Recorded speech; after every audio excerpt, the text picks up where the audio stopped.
بسم الله الرحمن الرحيم. اللهم صل وسلم وبارك على سيدنا محمد وعلى آله وصحبه وسلم تسليما كثيرا. السلام عليكم ورحمة الله وبركاته. أسعد الله أوقاتكم كل خير. فيديو النهاردة هنشوف فيه مع بعض إن شاء الله الطريقة الصحيحة لإطالة عمر اللمبة الليد أو إطالة عمر الليدات اللي في اللمبات الليد. ممكن نستخدم نفس الطريقة برضو اللي هنشوفها إن شاء الله في الفيديو مع اللمبات اللي هي فيها ليدات محروقة، بحيث اللمبة ممكن تشتغل معانا اطول فتره ممكنه بعد ما نقفل الليدات اللي فيها اللي هي يعتبر محروقه. دي كده لمبه جديده اهيت لسه ما اشتغلتش، يعتبر من اللمبات برضو مش الماركات الاصليه، الحاجات اللي هي الشعبيه لسه ما اتفتحتش اهيت او لسه ما اشتغلتش. هجيب دوايه بسلك اهيت واوصل عندي اللمبه ونجرب مع بعض اللمبه.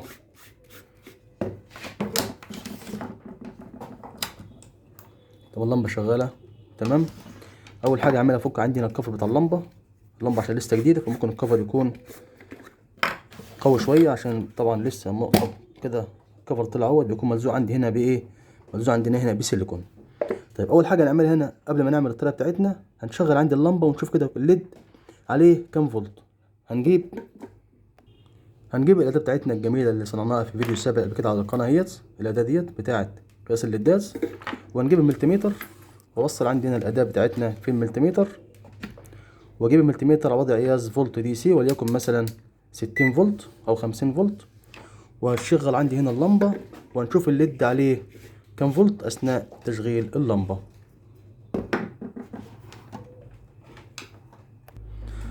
قبل ما اشغل اللمبه هوصل عندي هنا الاداه بتاعتنا على اي ليد عندنا في اللمبه، واخلي اللمبه اتجاهها بعيد عن التصوير علشان الصوره تبقى واضحه معانا.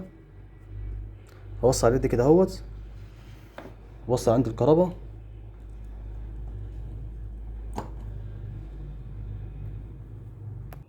كده. اللمبه شغاله. الليد عليه كام؟ الليد عليه 6.1 فولت او 6.18. هطفي اللمبه كده طفيت عندي اللمبه.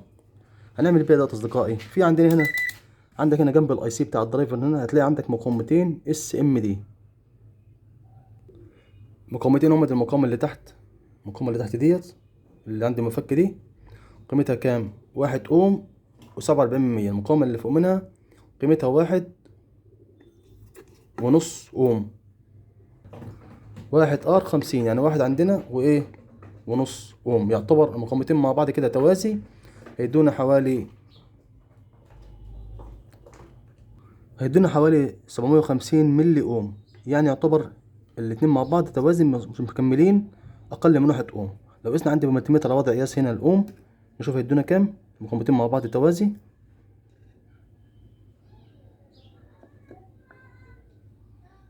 مدينا حوالي 800 ملي اوم، يعني اقل من 1 اوم برضه. طيب هنجيب الكاوية بتاعتنا ونشيل المقاومة من دول اللي هما الاتنين دول، هنشيل منهم واحدة، اي واحدة فيهم.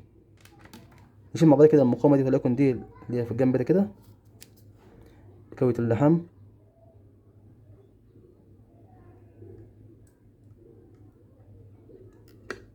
كده شيلنا المقاومة اهيت. هنبتدي كده هنبقى نفس الفكرة برضه. هنقيس دلوقتي مع بعض بقى الفولت هيبقى كام على الليدات. هوصل عندي الاداة بتاعتنا على اي ليد هنا، ويفضل الليد اللي قاس عليه يكون هو نفس الليد اللي قست عليه في الاول. هوصل على الليد كده اهوت، ووصل عندي الكهرباء بتاعت اللمبة، واقول بسم الله.